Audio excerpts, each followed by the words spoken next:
வானொலியில் நீங்கள் கேட்டு ரசித்த தென்கட்சி கோ. சுவாமிநாதன் ஐயா அவர்களின் கதைகள். ஒரு ரயில் போய்கிட்டு இருக்கு. அதில் ஒரு பெரியவர் பிரயாணம் பண்ணிட்டு இருக்கிறார். எதிரில் ஒரு பெரிய அதிகாரி, ஐஏஎஸ் ஆஃபீஸர் உட்கார்ந்துருக்கிறார். ரெண்டு பேருக்கும் முன்ன பின்ன அறிமுகம் இல்லை. அவர் வேற யாரோ, இவர் வேற யாரோ. ஒரே ரயிலில் பிரயாணம் பண்ணிட்டு இருக்கிறாங்க.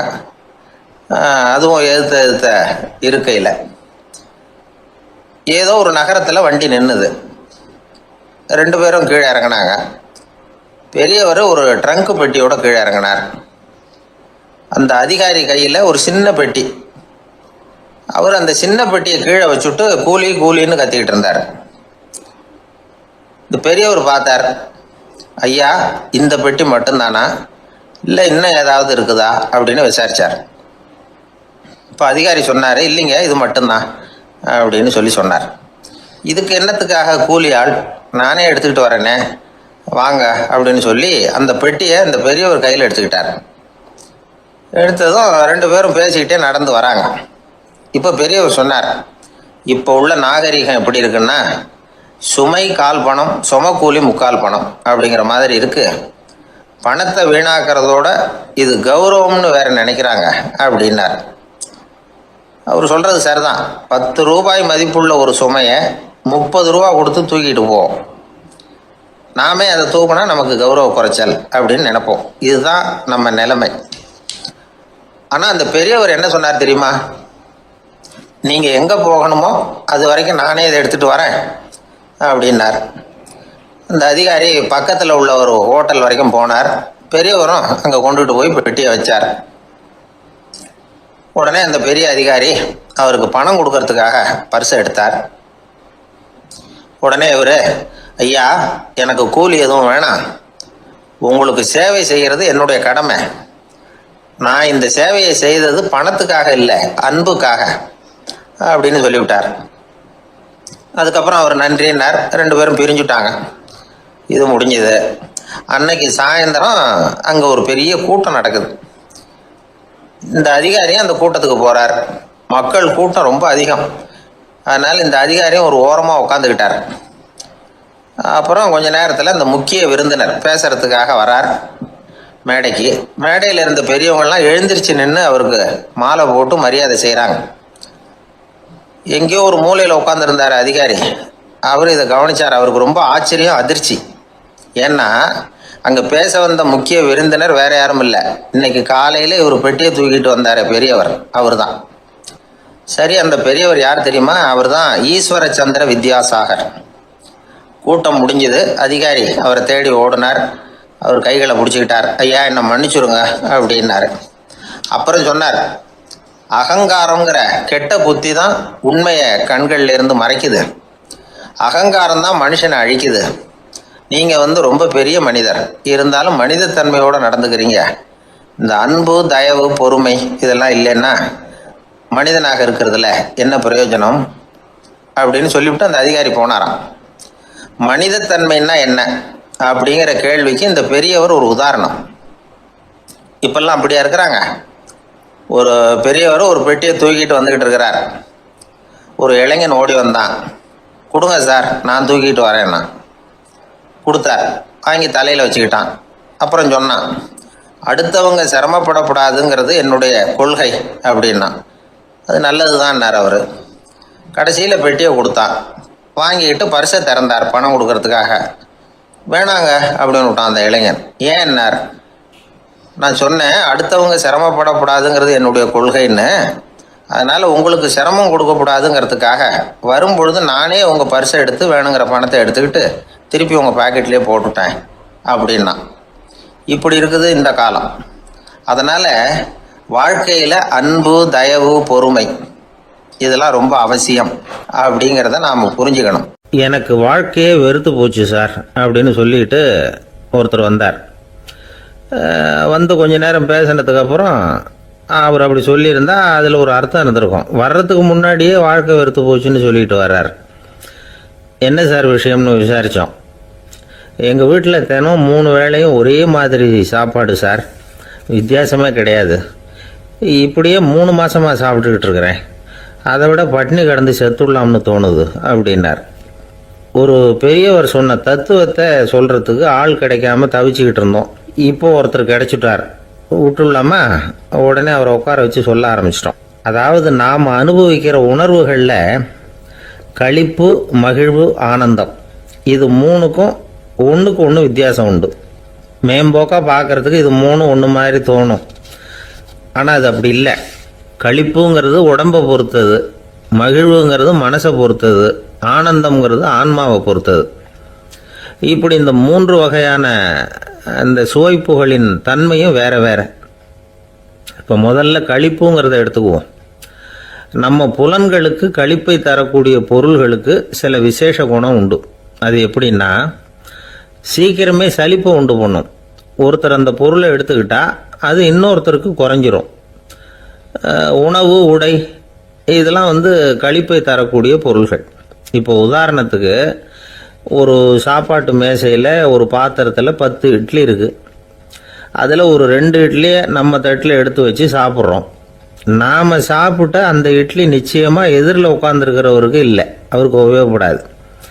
நாம் சாப்பிட்ட அதே இட்லியை அவரும் சாப்பிட முடியாது, அவர் வேற தான் எடுத்து வச்சுக்கணும். அது மாதிரி நாம் ஒரு சட்டையை எடுத்து போட்டுக்கிறோம், அதே சட்டையை அதே நேரத்தில் இன்னொருத்தர் போட்டுக்க முடியாது. புலன்களுக்கு களிப்பை தரக்கூடிய இது மாதிரி பொருள்கள்லாம் முதல் தடவை நமக்கு கொடுக்குற களிப்பை 2வது தடவையும் கொடுக்காது, 3வது தடவை இன்னும் குறையும், கடைசியில் வெறுப்பாக மாறிடும். ஒவ்வொன்றா இட்லியை தொடர்ந்து சாப்பிட்றோம்னு வச்சுக்கோங்க, முதல் இட்லி தரக்கூடிய சுவையை 30வது இட்லி தராது. முதல் தடவை புது சட்டையை போட்டுக்கிறப்போ நமக்கு இருக்கிற களிப்பு அதே சட்டையை 100வது தடவையாக போட்டுக்கிறோம்னு வைங்க, அப்போ இருக்குமா? இருக்காது. இதுதான் களிப்பு. அதாவது சீக்கிரமே சலிப்பை தரக்கூடியது. ஒருத்தர் எடுத்துக்கிட்டால் இன்னொருத்தருக்கு குறைஞ்சி போகக்கூடியது. ஆனால் மகிழ்ச்சிங்கிறது அப்படி இல்லை. ஒருத்தர் அனுபவிக்கிறதுனால இன்னொருத்தருக்கு குறைஞ்சி போகாது. இப்போ காலையில் சூரியன் உதயம் ஆகிறத பார்த்து சந்தோஷப்படுறோம், அதையே இன்னொருத்தரும் பார்த்து சந்தோஷப்படலாம். ஒரு நல்ல சங்கீதத்தை கேட்குறோம், ஒரு அழகான ஓவியத்தை ரசிக்கிறோம், நீங்கள் ரசிக்கிற அதே நேரத்தில் இன்னொருத்தரும் அதை ரசிக்கலாம். அதனால் அது குறைஞ்சி போகிறதில்ல. இது மகிழ்வு. ஆனால் ஒன்று, ஒரே பாடலை திரும்ப திரும்ப கேட்டுக்கிட்டு இருந்தால் கடைசியில் அலுப்பு தட்டும். அதாவது மகிழ்வுங்கிறது எப்படின்னா, மற்றவங்களோட பகிர்ந்து கொள்றதுனால குறையாது. ஆனால் ஒரே பொருள் மீண்டும் மீண்டும் அனுபவிப்பை தர்றப்போ முதல்ல மகிழ்வு அதிகரித்து அதுக்கப்புறம் அது மங்கி மறைஞ்சு போயிடும். இதுதான் அந்த மகிழ்வுங்கிறதுக்கு இலக்கணம். சரி, இப்போ 3வதாக சுகம் தரக்கூடிய ஆனந்தம்ங்கிறது எப்படின்னா, இது நமக்கு உள்ளே இருந்து சுரக்கிறது. மனசு சலனங்கள்லேருந்து விடுபடுறப்போ இந்த ஆனந்தம் நமக்கு கிடைக்கும். இது நிலையான சுகம், ஆத்ம சுகம். களிப்பிலிருந்து மகிழ்வுக்கும், மகிழ்விலிருந்து ஆனந்தத்துக்கும் செல்றது தான் மனிதன் நடத்த வேண்டிய முக்கியமான பயணம். இவ்வளவு விஷயத்தையும் கேட்டுட்டு இந்த காலத்து பையன் ஒருத்தன் வந்தான். சார், இப்போ நீங்கள் ஒரு சாப்பாட்டு மேசையில் ஒரு 10 இட்லி வைக்கிறீங்க, என்ன உட்கார வைங்க, எதிரில் இன்னொருத்தனை உட்கார வைங்க, நான் களிப்பு மகிழ்வுலாம் தாண்டி நேரடியாக ஆனந்தத்துக்கு பயணம் பண்ணி காட்டுறேன் அப்படின்னா. ஒன்றும் புரியல அவன் சொன்னது. அது எப்படி, என்ன பண்ணுவ நீ அப்படின்னு சொல்லி கேட்டோம் ஆச்சரியமா. 2 இட்லி சாப்பிட்டா தானே சார் களிப்பு, நான் 10 இட்லியும் மொத்தமாக சாப்பிட்ருவேன், அடுத்தவனுக்கு எதுவும் கிடைக்காது, அவனுக்கு கிடைக்காதபடி நாமே சாப்பிட்டுறோம்ல, அதுதானே நமக்கு ஆனந்தம் அப்படின்னு அதுக்கு ஒரு விளக்கம் சொல்கிறான். ஒரு ஊரில் ஒரு மன்னர் இருந்தார். அவர் பக்கத்து தேசத்து மேலே படையெடுக்கணும்னு நினச்சிக்கிட்டு இருந்தார். அதையும் தன்னுடைய நாட்டோட சேர்த்துக்கணுங்கிற ஆசை. எப்போ படையெடுக்கலாம்னு யோசிச்சுக்கிட்டு இருந்தார். இப்படி யோசிச்சுக்கிட்டு இருந்த சமயத்தில் ஒரு பெரியவர் அவரை தேடிட்டு வந்தார். அவர் அடிக்கடி வருவார், அவர்கிட்ட பேசிக்கிட்டு இருப்பார். இப்போவும் அப்படி தான் வந்தார். என்ன மன்னா யோசனைன்னாரு. இவர் தன்னுடைய யோசனையை சொன்னார். இந்த சமயத்தில் மன்னருக்கு தாகம் எடுத்தது, தண்ணி குடிக்கணும் போல இருந்தது. உடனே அங்கே இருந்த ஒரு அரண்மனை பணியாளரை கூப்பிட்டார். போய் கொஞ்சம் தண்ணி கொண்டு வாப்பா அப்படின்னார். அந்த பணியாளர் போனார், ஒரு கோலையில் தண்ணி கொண்டு வந்தார், ராஜா கிட்ட நீட்டினார். ராஜா அதை வாங்கி குடிக்கிறதுக்காக வாயிட்ட கொண்டுட்டு போனார். அந்த நேரம் பார்த்து, மன்னா கொஞ்சம் பொறுங்கன்னார் இந்த பெரியவர். ஆவலோட குடிக்க போன மன்னர் அப்படியே நிறுத்திக்கிட்டு பெரியவரை பார்த்தார். இப்போ அந்த பெரியவர் சொன்னார், மன்னா இப்போ உங்களை விட வலிமை உள்ள ஒரு சக்தி உங்களுக்கு தண்ணி கொடுக்க மறுத்துடுதுன்னு வைங்க, உங்களை குடிக்க விடாமல் தடுத்துடுது அப்படின்னா இப்போ இந்த ஒரு கோவள தண்ணீரை என்ன விலை கொடுத்து வாங்குவீங்க அப்படின்னு கேட்டார். இப்போ எனக்கு இருக்கிற தாகத்துக்கு என்னுடைய அரசாங்கத்தில் பாதியையாவது கொடுத்து இந்த தண்ணியை வாங்குறதுக்கு தயங்க மாட்டேன்னார் அவர். சரி, இப்போ அந்த தண்ணியை குடிங்கன்னார் பெரியவர். மன்னர் ஆவலோடு அந்த தண்ணியை குடிச்சு முடித்தார். அதுக்கப்புறம் கொஞ்ச நேரம் தன்னுடைய படையெடுப்பை பற்றி சொல்லிக்கிட்டு இருந்தார். கொஞ்ச நேரம் கழித்து மறுபடியும் இந்த பெரியவர் கேட்டார், மன்னா இப்போ நீங்கள் ஒரு கோவள தண்ணீரை குடிச்சு முடிச்சுட்டீங்க. இப்போ அந்த தண்ணீர் உங்கள் உடம்பை விட்டு வெளியில் வரக்கூடிய பாதை அடப்பட்டு போச்சு அப்படின்னு வச்சுக்கோங்க, அதை வெளியேற்றுவதற்காக நீங்கள் எவ்வளவு செலவழிப்பீங்க அப்படின்னு கேட்டார். மன்னர் யோசனை பண்ணார். அப்படி ஒரு நிலைமை ஏற்பட்டு போச்சுன்னா என்னுடைய அரசாங்கம் பூராவையும் அதுக்கு ஈடாக தர்றதுக்கு கூட தயங்க மாட்டேன்னார். இப்போ அந்த பெரியவர் சொன்னார், எந்த அரசாங்கத்தின் மதிப்பு ஒரு கோவள தண்ணீர் அளவுக்கு கூட இல்லையோ அந்த அரசாங்கத்தை அடையணுங்கிற பேராசையில் மனிதர்கள் தங்களுடைய சகோதரர்கள் கூடவே சண்டை போட்டுக்கிறாங்களே, அதில் ஏதாவது அர்த்தம் இருக்குதா அப்படின்னாராம். மன்னருக்கு இப்போ தான் அர்த்தம் புரிஞ்சுதான். மனசில் தெளிவு உண்டாச்சு. தன் மனசுக்குள்ளே உண்டான வெறியை விரட்டி அடிச்சு விட்டார். அதுக்கப்புறம் நிம்மதியாக ஆட்சி புரிஞ்சார். இப்படி ஒரு கதை. உயிருக்கு என்ன விலை கொஞ்சம் யோசனை பண்ணி பாருங்கள். ஆனால் அது இப்போ எவ்வளோ மலிவாக போயிட்டுது, அதையும் யோசனை பண்ணி பாருங்களேன். ஆசை பேராசையாக மாறுது, அப்புறம் அது வெறியாக ஆகுது, அதுக்கப்புறம் பைத்தியம் பிடிக்குது. இந்த காலத்து மனிதர்களுக்கு 2 விதமான பைத்தியம் பிடிச்சிருக்கிறதாக ஒரு பெரியவர் சொல்கிறார். ஒன்று பணம், இன்னொன்று அதிகாரம். இதெல்லாம் எவ்வளவு காலத்துக்கு நீடிக்கும்? ஒரு சர்வாதிகார நாட்டில் 3 பேர் ஜெயிலில் இருட்டு அறையில் பேசிக்கிட்டு இருக்கிறாங்க. நீ எப்படி இந்த ஜெயிலுக்கு வந்த அப்படின்னு ஒருத்தர் கேட்டாராம். இந்த நாட்டு ராஜாவை ஆதரித்து நான் பிரச்சாரம் பண்ணினேன், அதனால் கூட்டத்தில் தகராறு வந்துட்டுது, கலவரமாக போச்சு, அதுக்கு நான் தான் காரணம்னு அரெஸ்ட் பண்ணி இங்கே கொண்டாந்து போட்டாங்க அப்படின்னாராம் அவர். சரி, நீ எப்படி இங்கே வந்த அப்படின்னு இன்னொருத்தரை பார்த்து கேட்டிருக்கார்.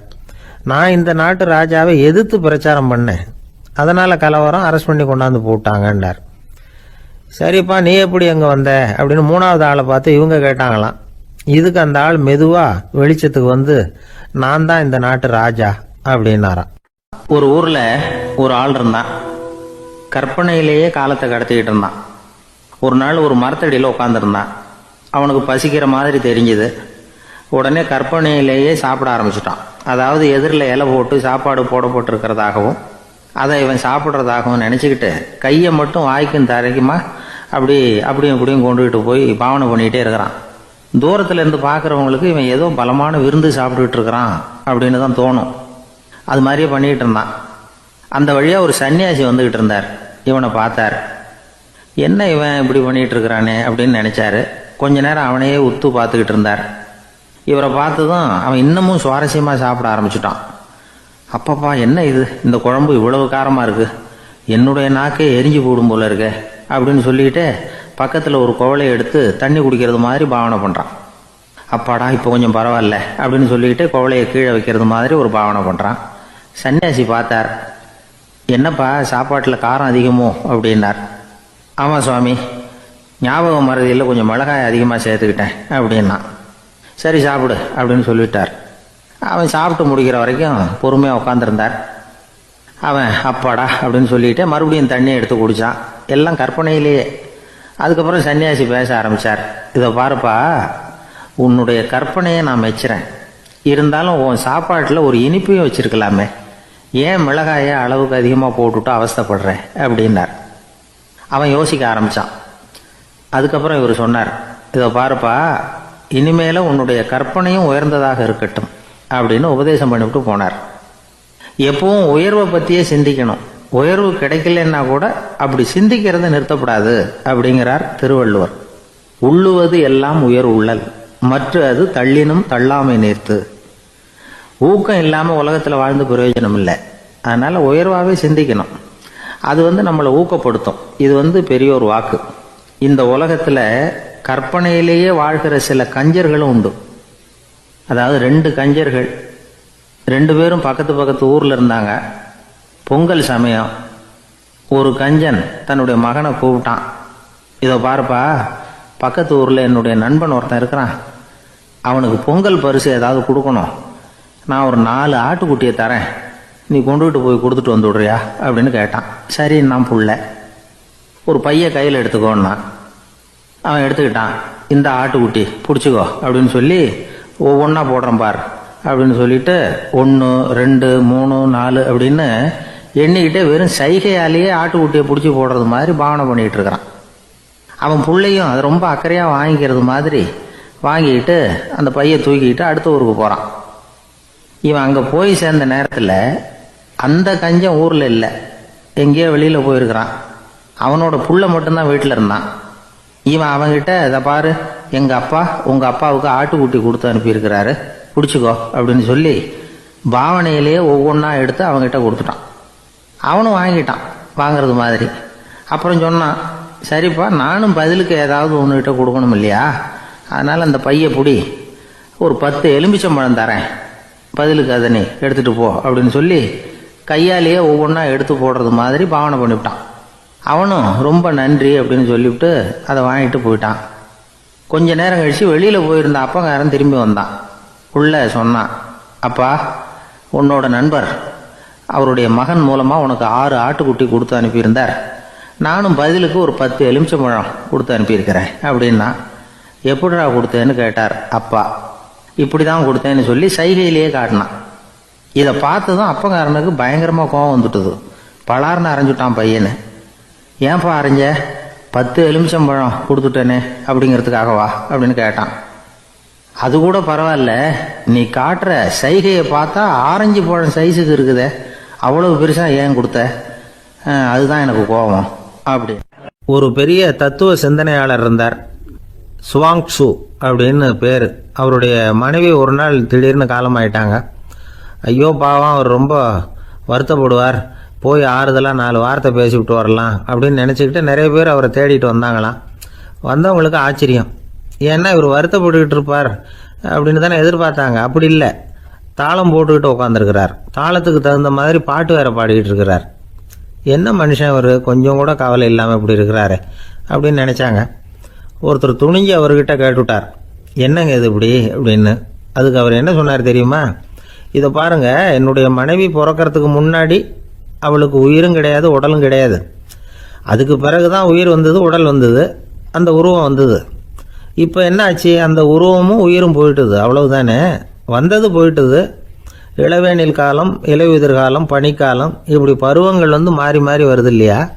அது மாதிரி பிறப்பும் இறப்பும் மாறி மாறி வருது. இது இயற்கை. இதுக்காக அழுதா அது எப்படி அப்படின்னாராம். ஞான தெளிவு அடைஞ்சவங்களுக்கு எல்லாமே சுகம்தான். திருவள்ளுவரும் அதை தான் சொல்கிறார், உறங்குவது போலும் சாக்காடு, உறங்கி விழிப்பது போலும் பிறப்பு. தூங்கிறதுக்கெல்லாம் நாம் வருத்தப்பட்டுக்கிட்ட இருக்கிறோமா? இன்றைக்கி தூங்க வேண்டியிருக்குதே, இன்னும் கொஞ்சம் நேரத்தில் நான் தூங்க வேண்டியிருக்கு அப்படின்னு சொல்லி யாராவது அழுதுகிட்டு இருப்பாங்களா? அதனால் இந்த உலக வாழ்க்கையினுடைய இயல்பை யதார்த்தத்தை நாம் தெளிவாக புரிஞ்சுக்கணும். அப்படி புரிஞ்சுக்கிட்டால் நாம் கவலை இல்லாமல் வாழ முடியும். ஒரு வயசான தாத்தா பாட்டி 60 வருஷத்துக்கு முன்னாடி அவங்களுக்கு கல்யாணம் ஆச்சு, ஒன்றாவே வாழ்ந்தாங்க, ஒன்றாவே இறந்து போனாங்க. இப்போ அவங்க 2 பேரும் சொர்க்கத்துக்கு போய் சேர்ந்தாங்க. அங்கே எல்லா வசதியும் இருந்தது. ஒரு பெரிய பங்களாவே இவங்களுக்கு ஒதுக்கி கொடுத்தாங்களாம். இதுக்கு எவ்வளவு வாடகைன்னு கேட்டார் தாத்தா. வாடகையெல்லாம் கிடையாது, இலவசம் அப்படின்னார் அங்கே இருந்தவர். அந்த வீட்டுக்கு பின்னாடி ஒரு பெரிய புல்வெளி இருந்தது. இதில் விளையாட ஏதாவது கட்டணம் உண்டான்னு கேட்டிருக்கார் தாத்தா. அதெல்லாம் ஒன்றும் கிடையாது, பணம்லாம் கட்ட வேண்டியதில்லை அப்படின்னார் அவர். பக்கத்தில் ஹோட்டல் மாதிரி ஒரு பெரிய கட்டடம், உள்ள சாப்பாட்டு மேஜைகள், அது மேலே விதவிதமான பலகாரங்கள். சாப்பாட்டுக்கெல்லாம் எவ்வளவு அப்படின்னு விசாரிச்சாராம் தாத்தா. அதுதான் சொன்னேனே, இங்கே எல்லாமே இலவசம்தான், எது வேணும்னாலும் சாப்பிட்லாம், எவ்வளவு வேணும்னாலும் சாப்பிட்லாம் அப்படின்னாராம். நீங்கள் சொல்கிறீங்க அப்படி, ஆனால் நான் சர்க்கரை சேர்த்துக்கக்கூடாது, உப்பு சேர்த்துக்கக்கூடாது, பாட்டி கையால் எப்பவும் பத்திய சாப்பாடு தான் அப்படின்னாராம் தாத்தா. இதை பாருங்கள், இங்கே உங்களுக்கு அந்த கவலையும் வேண்டியதில்லை. இங்கே நீங்கள் ஸ்வீட்டு சாப்பிட்லாம், காரம் சாப்பிட்லாம், உங்களுக்கு எந்த நோயும் வராது அப்படின்னாராம் அங்கே சொர்க்கத்தில் இருந்தவர். இதை கேட்ட உடனே அந்த தாத்தா பக்கத்தில் நின்ன பாட்டியை பார்த்து கத்தினாராம், அடி பாவி, எல்லாத்தையும் எடுத்துட்டியே, நீ எனக்கு பத்திய சாப்பாடு போடாமல் கண்டதை திங்க விட்டுருந்தா 10 வருஷத்துக்கு முன்னாடியே நான் இங்கே சேர்ந்துருப்பேனே அப்படின்னாராம். வாழ்க்கையில் ரொம்பவும் அடிபட்டு அல்லல் போட்டுக்கிட்டு இருக்கிற ஒருத்தர் வந்தார். மனசு ரொம்பவும் நொந்து போய் பேசினார். இந்த உலகத்தில் மனுஷனாக பிறந்ததை விட மாடாக பிறந்திருக்கலாம் சார் அப்படின்னார். திடீர்னு வந்து என்கிட்ட இப்படி சொன்னால் அதுக்கு நான் என்னங்க பண்ண முடியும் அப்படின்னேன். உங்ககிட்ட வரணும்னு தோணுச்சு, அதனால் வந்தேன் அப்படின்னார். சரிங்க, இப்படி ஒரு யோசனை வந்ததுக்கு என்ன காரணம் அப்படின்னு சொல்லி அவர்கிட்ட கேட்டேன். அதுக்கு அவர் சொன்னார், என் பையனுக்கு வேலை தேடுறேன் கிடைக்கல, பொண்ணுக்கும் மாப்பிள்ளை தேடுறேன் கிடைக்கல, வீடு கட்டுறதுக்கு கடன் கேட்குறேன் கிடைக்கல, மாடாக பிறந்திருந்தா இது மாதிரி கவலையெல்லாம் கிடையாதுல்ல, பேசாமல் வைக்கோலை தின்னுக்கிட்டு அசை போட்டுக்கிட்டே கடந்து விடலாமே அப்படின்னார் அலட்சியமாக. அதுக்கப்புறம் தான் அவர் சொன்ன கருத்தை நானும் கொஞ்சம் அசை போட ஆரம்பித்தேன் மனசுக்குள்ளே. இப்போது இயற்கையை பொறுத்த வரைக்கும் அது நாம் எல்லாரும் மகிழ்ச்சியாக வாழணும் அப்படின்னு தான் விரும்புது. விலங்குகள், பறவைகள், தாவரங்கள், அப்புறம் மற்ற உயிரினங்கள் எல்லாமும் நல்லபடியாக இருக்கணும் அப்படிங்கிறது தான் இயற்கையோட விருப்பம். அதில் ஒன்றும் சந்தேகம் இல்லை. இயற்கையோட அமைப்பை கொஞ்சம் கவனித்து பார்த்தா அதை நாம் நல்லா புரிஞ்சுக்கலாம். இருந்தாலும் இந்த ஆள் சொன்னதை கேட்ட பிறகு தான் ஒரு முக்கியமான வேறுபாடு புரிஞ்சுது. அதாவது இந்த உலகத்தில் உள்ள முக்கியமான பிரச்சனைகள் 6. அந்த 6 பிரச்சனைகளும் ஆடு மாடுகளுக்கு கிடையாது, மரம் செடி கொடிகளுக்கு கிடையாது. ஆனால் மனுஷன் அந்த 6 பிரச்சனைகளையும் சந்திக்க வேண்டியிருக்கு. சரி, அந்த 6 பிரச்சனைகள் என்னென்ன தெரியுமா? முதல்ல இந்த ஆடு மாடுலாம் நமக்குன்னு சொந்தமாக ஒரு வீடு இல்லையே அப்படின்னு கவலைப்பட்டுக்கிட்டு இருக்கிறதில்ல. ஆனால் மனிதனுக்கு வீடு தேவைப்படுது. இது ஒரு வித்தியாசம். இப்போ 2வது பிரச்சனை என்னென்னா ஆடை பிரச்சனை. ஒரு கோழியோ சேவலோ நாம் போட்டுக்கிறதுக்கு ஒரு சட்டை இல்லையே அப்படின்னு கவலைப்படுறதில்ல. ஆனால் மனுஷனுக்கு அந்த கவலை உண்டு. சரி, இப்போ 3வது என்னன்னு பார்த்தா கல்வி பிரச்சனை. ஒரு பசுமாடு கவலையோடு நின்றுக்கிட்டு இருக்கு அப்படின்னு வச்சுக்குவோம். நீங்கள் அதுக்கிட்ட போய் ஏன் பசுமாடை கவலையோடு நின்றுக்கிட்டு இருக்கிற அப்படின்னு கேட்குறீங்க. என் கண்ணுக்குட்டிக்கு எல்கேஜியில் இடம் கிடைக்கல, டொனேஷன் கொடுக்கறதுக்கு கையில் பணமும் கிடையாது, சிபாரிசுக்கு யாரை பிடிக்கிறதுன்னு தெரியல, இப்படியா சொல்லிகிட்டு இருக்கோம். அதுக்கு அந்த கவலையெல்லாம் கிடையாது. ஆனால் மனிதனுக்கு அந்த கவலை உண்டு. 4வது என்னன்னு பார்த்தீங்கன்னா வேலை வாய்ப்பு பிரச்சனை. வேலை கிடைக்கலையே அப்படின்னு வேப்ப மரம் கவலைப்படுறதில்ல, ஆனால் மனுஷன் கவலைப்படுறான். 5வது என்னன்னு பார்த்தா கல்யாண பிரச்சனை. எருமை மாடு பசுமாடு எல்லாம் பொண்ணுக்கு மாப்பிள்ளை தேடிட்டாலே இது பேப்பரில் மணமகன் தேவை அப்படின்னு விளம்பரமாக கொடுக்குது, அதெல்லாம் கிடையாது. 6வது என்னன்னு பார்த்தீங்கன்னா பணம் சம்பந்தமான பிரச்சனை. ஆடு மாடுலாம் பணத்தை சேமிக்கணும்னோ ஏதாவது நிதி நிறுவனத்தில் முதலீடு பண்ணணும்னோ நினச்சிக்கிட்டு இருக்கிறதில்ல. பணத்தை எப்படி காப்பாற்றுறது அப்படிங்கிற கவலையும் அதுகளுக்கு கிடையாது. குதிரை வந்து குளம்போடு பிறக்குது, அதனால் அது காடு மேடெல்லாம் கவலை இல்லாமல் தெரியலாம். ஆடு வந்து உடம்புல ரோமத்தோடு பிறக்குது, அதனால் அது குளிரை பற்றி கவலைப்பட வேண்டிய அவசியம் இல்லை. ஆனால் மனுஷனை பார்த்திங்கன்னா அவன் தான் ஒன்றுமில்லாமல் பிறக்கிறான். ஏன் இந்த பாகுபாடு அப்படின்னு கேட்டால் இதை பற்றி கொஞ்சம் சிந்திச்சு பார்க்கணும். அதாவது இந்த சந்தேகத்தை ஒரு பெரியவர்கிட்டையும் கேட்டேன். அவர் சொன்னார் இதுக்கு பதில். அவர் இதே கேள்வியை இயற்கை கிட்ட கேட்டாராம். இயற்கை பதில் சொல்லிச்சான். வேறு யாருக்கும் கொடுக்காத ஒரு வலுவான கருவியை, ஒரு பவர்ஃபுல் வெப்பன் மனுஷனுக்கு கொடுத்துருக்குறேன்னு, அந்த கருவியை உபயோகப்படுத்தி அந்த 6 பிரச்சனையை மட்டும் இல்லை 6 கோடி பிரச்சனைகள் இருந்தாலும் அதையெல்லாம் சமாளிக்கலாம். அது கருவி என்ன தெரியுமா? அதுதான் 6வது அறிவு. அதை உபயோகப்படுத்தினா காலுக்கு செருப்பு தயார் பண்ணிக்கலாம், குளிருக்கு போர்வை தயார் பண்ணிக்கலாம், என்ன வேணும்னாலும் செய்யலாம் அப்படின்னு இயற்கை பதில் சொல்லிச்சான். அதனால் நாம் செய்ய வேண்டியது என்னென்னா இயற்கையை முதல்ல சரியாக புரிஞ்சுக்கணும். இயற்கையின் படைப்பையே நாம் வந்து சரியாக புரிஞ்சுக்கிறது இல்லையே, அதுதான் வேதனை. இந்த கதையை கேளுங்க. இப்போ நகரத்திலேருந்து ஒரு ஆள் கிராமத்துக்கு வந்தான். அங்கே ஒரு சிறுவன் மாடு மேய்ச்சிக்கிட்டு இருந்தான். நகரத்து ஆள் சொன்னான், எவ்வளோ அழகான பசு, அது சரி இதுக்கெல்லாம் ஏன் கொம்பு இல்லைன்னா. இதுக்கு அந்த பையன் பதில் சொன்னான், பசுமாட்டுக்கு கொம்பு இல்லாததுக்கு பல காரணங்கள் உண்டு. கண்ணுக்குட்டியாக இருந்தால் கொம்பு இருக்காது, பசு வளர்ந்து பெருசானதுக்கு அப்புறம் தான் கொம்பு முளைக்கும், இது ஒரு காரணம். சில சமயம் வளர்கிற கொம்பு எடுத்து விடுறது உண்டு, அது ஒரு காரணம். ஆனால் இதுக்கு ஏன் கொம்பு இல்லைன்னு கேட்குறீங்க. அதுக்கு என்ன காரணம்னா இது பசு இல்லை குதிரை அப்படின்னானா. ஒரு சிகை அலங்கார கூடம், ரொம்ப சுறுசுறுப்பாக எல்லாரும் வேலை செஞ்சுக்கிட்டு இருக்கிறாங்க. முடி வெட்டிக்க வந்திருக்கிறவங்க நிறைய பேர், எல்லாரும் வரிசையாக உட்காந்துருக்குறாங்க. அந்த சமயத்தில் திடீர்னு கதவை திறந்துக்கிட்டு ஒருத்தர் உள்ளே வர்றார். அவர் ஒரு பெரிய மனிதர், அவரும் முடி வெட்டிக்கிறதுக்காக தான் உள்ளே வந்திருக்கிறார். அவரை பார்த்த உடனே அங்கே வரிசையில் உட்காந்துருந்தவங்க எல்லாரும் எழுந்திரிச்சு அவர்கிட்ட வந்துட்டாங்க. அவரை சுற்றி நின்றுக்கிட்டாங்க. எப்படி இருக்கிறீங்க, நல்லா இருக்கீங்களா அப்படின்னு விசாரிக்க ஆரம்பிச்சிட்டாங்க. எல்லாம் முடிஞ்சதும் வந்தவர் கேட்டார், வரிசையில் கடைசியாக இருக்கிறவர் யார் அப்படின்னு கேட்டார். ஏன்னு கேட்டாங்க. நான் அதுக்கு அடுத்தபடியாக உட்காரணும், அதுக்காக தான் கேட்குறேன் அப்படின்னார். உடனே அங்கே இருந்தவங்கெல்லாம் என்ன சொன்னாங்க தெரியுமா? நீங்கள் வரிசையில் காத்திருக்கக்கூடாது, நீங்கள் அரசாங்கத்தின் தலைவர், உங்களுக்கு நேரம் முக்கியம், அதனால் நீங்கள் முன்னாடி போங்க அப்படின்னு சொன்னாங்க. ஆனால் அதை அவர் கேட்கல. தோழர்களே, உங்களுடைய கருத்துக்கு ரொம்ப நன்றி. எல்லாரும் வரிசையாக தான் வரணும், அதுதான் முறை. வரிசையில் வரணுங்கிற நடைமுறையை நானும் பின்பற்ற விரும்புகிறேன். நாம் எல்லாரும் சமமானவர்கள் அப்படின்னார். இப்படி சொல்லிவிட்டு வரிசையில் கடைசியாக இருந்த ஒரு நாற்காலியில் போய் உட்காந்துக்கிட்டார். தன் சட்டை பையில் இருந்த ஒரு செய்தித்தாளை எடுத்தார், படிக்க ஆரம்பிச்சிட்டார். ஆனால் அங்கே இருந்தவங்களால இதை பார்த்துக்கிட்டு சும்மா இருக்க முடியல. ஒருத்தர் எழுந்திரிச்சு வந்தார். ஐயா, இப்போ என்னுடைய முறை வந்திருக்குது, நான் தான் போக வேண்டிய முறை. உங்களை இங்கே காத்திருக்க வைக்கிறத விட ஒரு 5 ஆண்டுகளுக்கு கூட நான் முடிவெட்டிக்காமே இருந்துட முடியும் அப்படின்னார். அவர் மறுபடியும் சொன்னார், ஐயா, நீங்கள் வரிசை முறையை தாண்டி போக விருப்பப்படல, சரி, ஆனால் என்னுடைய முறையை மாற்றி கொடுக்கறதுக்கு எனக்கு முழு உரிமை இருக்குது. இதுக்கு பதிலாக உங்களுடைய கடைசி இடத்த நான் எடுத்துக்கிறேன், இதை நீங்கள் மறுக்க முடியாதுன்னார். அங்கே இருந்த மற்றவங்களும் இதை ஒரு மனசாக வற்புறுத்த ஆரம்பிச்சிட்டாங்க. அந்த பெரிய மனிதர் பார்த்தார், சரின்னு கடைசியாக ஒத்துக்கிட்டார். அவர் யார் தெரியுமா? அவர் தான் மாவீரர் லெனின். ரஷ்யாவில் கிரெம்ளின் சிகை அலங்கார கூடத்தில் தான் இது நடந்தது. எல்லாரும் இந்நாட்டு மன்னர்கள்னு வாயளவில் பேசுறதுல என்ன பிரயோஜனம்? நாம் எல்லாரும் சமங்கிறத நடைமுறையில் கடைபிடிச்சி காட்டினவங்க கொஞ்சம் பேர் தான். அவங்களில் ஒருத்தர் தான் லெனின். வரிசையில் நின்று வர்றதுங்கிறது ஒரு சிறந்த பண்பு, உயர்ந்த பண்பு. இன்றைக்கி பல இடங்களில் அது நமக்கு தேவைப்படுது. ஒரு ரேஷன் கடை வாசல், கடை திறக்கிறதுக்கு முன்னாடியே எல்லாரும் வரிசையில் நின்றுட்டாங்க.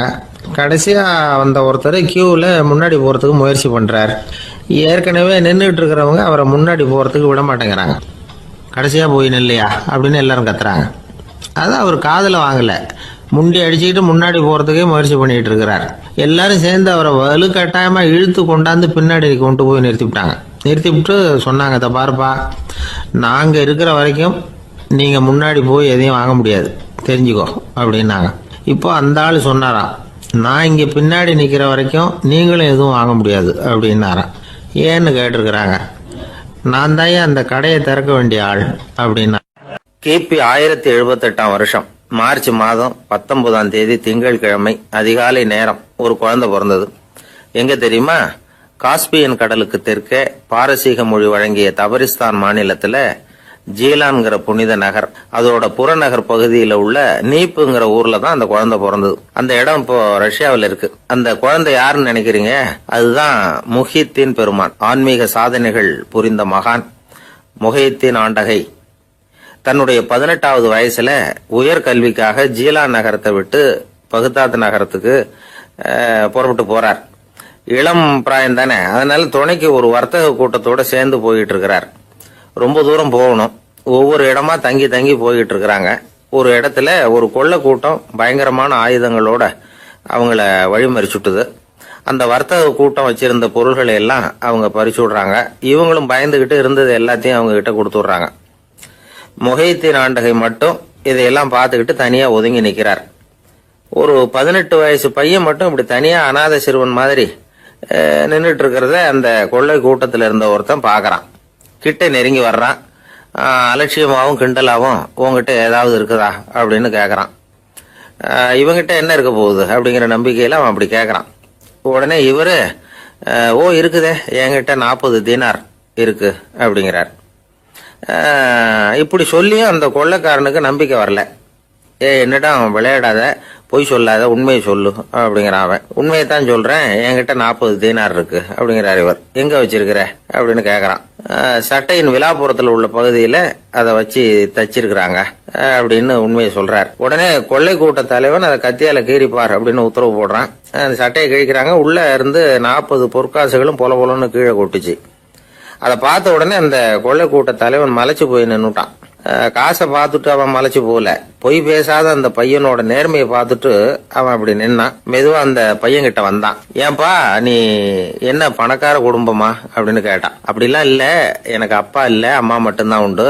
எங்க அப்பா எனக்குன்னு விட்டு போன சொத்தே இந்த 40 தீனார் தான் அப்படின்னாரு இவர். அப்படி இருந்துமா உண்மை பேசணும்னு ஆசைப்பட்டேன், என்கிட்ட ஒண்ணும் இல்லைன்னு ஒரு வார்த்தை சொன்ன உன்னை விட்டுருப்போமே அப்படின்னா அவன். அப்படி இல்லைங்க, நான் இறைவன் திருநாமத்தை அறியக்கூடிய கல்வி ஞானத்துக்காக இப்ப போயிட்டு இருக்கிறேன். இறைவன் திருநாமத்தை உச்சரிக்க வேண்டிய நாவால பொய் பேசக்கூடாதுன்னு எங்க அம்மா சொல்லி இருக்கிறாங்க. அதனால நான் எப்பவுமே பொய் சொல்ல மாட்டேன் அப்படின்னு என்னுடைய தாய்க்கு வாக்கு கொடுத்திருக்கிறேன் அப்படின்னார் அவர். முகையத்தின் பெருமான் வார்த்தைகளை கேட்ட அந்த கொள்ளையர்கள் மனம் திருந்தி நல்லவங்களா ஆயிடுறாங்க. அந்த கொள்ளையர் தலைவன் பிற்காலத்துல ஒரு பெரிய மகான் ஆயிடுறார். பெரியவர்கள் வாழ்க்கையில நடக்கிற இது மாதிரி சம்பவங்கள் தான் நாம நல்ல விதமா வாழறதுக்கு துணையா இருக்கும். அந்த காலத்துல கொள்ளையர்களே பெரியவங்க செயலை பார்த்து மனம் திருந்தி இருக்கிறாங்க. இந்த காலத்துல யார் இப்படி இருக்கிறா? இந்த காலத்துல மகான் ஒருத்தரை பார்த்தேன், எனக்கு வேண்டியப்பட்ட மகான். ஏங்க நீங்களும் மகான் ஆகிறதுக்கு முன்னாடி கொள்ளை அடிச்சுட்டு இருந்தீங்களா அப்படின்னு கேட்டேன். அவர் மெதுவா கண்ணை திறந்து என்ன நிமிர்ந்து பார்த்தார். அப்படி இல்லப்பா, நான் கொள்ளை அடிக்கிறதுக்காகத்தான் மகானாவே ஆகி இருக்கிறேன் அப்படின்னு சொல்லிவிட்டு மறுபடியும் கண்ணை மூடிட்டார்.